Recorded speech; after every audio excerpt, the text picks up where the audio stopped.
আমরা তো কার কথা শুনতে রাজি না। কেনা করছে ভিডিও কেনা করছে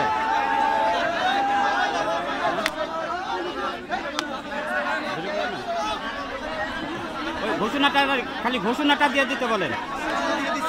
ঘোষণা দিছে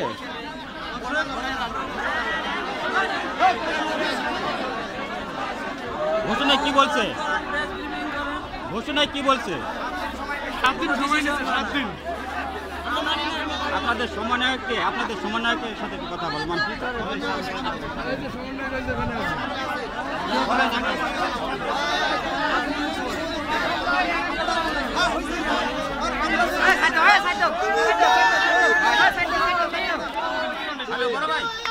আপনাদের সমন্বয়কে মানে কথা বলবে কে?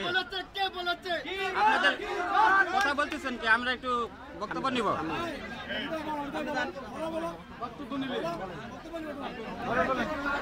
করলাম ভাই, আজকে মূলত আপনাদের আন্দোলনের বিষয়বস্তুটা কি? আমাদের আন্দোলনের বিষয়বস্তু আমরা 24টা দাবি স্থাপন করছি আমাদের ঊর্ধ্বতন কর্মকর্তার কাছে। এর মধ্যে প্রায় 20টার মতো দাবি স্যার মেনে নিয়েছে, কিন্তু চাকরি বেতনের বিষয়ে মূল যে দাবি 1 থেকে 2 এবং 4 নম্বরটা, এই 4টা দাবি স্যারে আমাদের কাছে এখনো মানেনি। স্যারে বলতেছে তার ঊর্ধ্বতন কর্মকর্তার সাথে কথা বলে সে ডিসিশন দিবে, 1 সপ্তাহ সময় চাইতেছে। তো সে যেটা বলতেছে যে এটা সে একা ডিসিশন দিতে পারবে না, তার সময় লাগবে। লিখিত এই কার্যক্রমটা মানে সে যে 1 সপ্তাহ সময় চাইছে, আমাদের এখানকার সবার দাবি সে যদি এটা লিখিত দেয় যে 1 সপ্তাহ তোমাদের থেকে সময় নিতেছি, তাহলে আমরা মানাতে পারবো এই যে এখানে যারা আছে। আর দ্বিতীয় কথা হচ্ছে কিরণ স্যার নামে যে স্যার আছে, ওনার পদবি কি? ওনার পদবি সিনিয়র এক্সিকিউটিভ প্রোডাকশন। ওনার যে কর্মবিরতি, ওনাকে সরাসরি নাম্বার 1 পদত্যাগ করতে বলতেছে। ইনস্ট্যান্ট পদত্যাগ না করলে ওইটা বাকি যে আরো একটা আমরা যে 1 সপ্তাহ সময় দিব ওটাও মানবো না। ওকে, থ্যাংক ইউ। আমি একটু 1 মিনিট আপনার কথা শুনবো, যেহেতু এখানে আপনি উপস্থিত আছেন।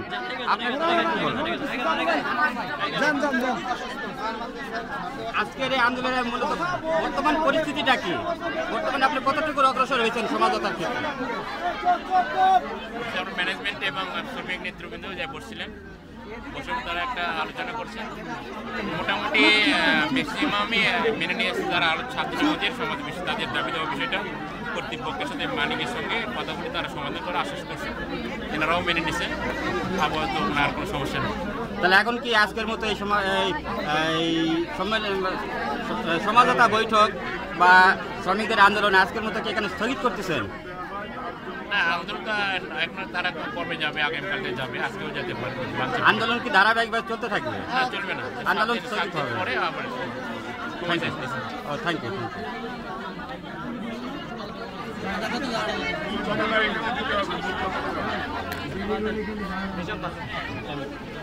আপনাদের কোনো বক্তব্য কিছু আছে? আপনাদের বলার মতো কিছু আছে? শ্রমিকদের পক্ষ থেকে আমাদের দাবি দেওয়াটা মেনে নেয়, আমাদের শ্রমিকদের দাবি দেওয়া মেনে নেবে, আমরা কাজে ফিরবো। আমরা কোনো সহিংস আন্দোলন করতে যাচ্ছি না। আমরা এখানে মূল যে দাবি নিয়ে আমরা আন্দোলন করতেছি, এর মূল দাবি হচ্ছে আমাদের বেতন দেওয়া হয় ৮৫০০ টাকা। যে বেতনে আমাদের বাইরে আমরা চলতে পারি না, আমরা কোনো কিছু কেনাকাটা করে বউ বাচ্চা নিয়ে আমরা সংসার চালাতে পারি না, যার জন্য আজকে আমাদের এই আন্দোলন। এখন আপনাদের সর্বনিম্ন বেতন কত আছে? এখন আমাদের সর্বনিম্ন বেতন আছে ৮৫০০, যে বেতনে আমাদের কিছু আপনারা দাবি করতেছেন কত? আমরা দাবি করতেছি সর্বনিম্ন বেতন আমাদের ১৬,০০০ করা হোক। ১৬,০০০ করতে হবে। জি। এখন কর্তৃপক্ষ দিতে চাইছে কত? কোম্পানি আমাদের এখনো কোনো ডিসিশন দেয় নাই, সময় নিয়েছে যে তারা কয় টাকা কি বেতন দেবে এই ব্যাপারে তারা আমাদের সাথে এখনো ফয়সালা কোনো কিছু দেয় নাই।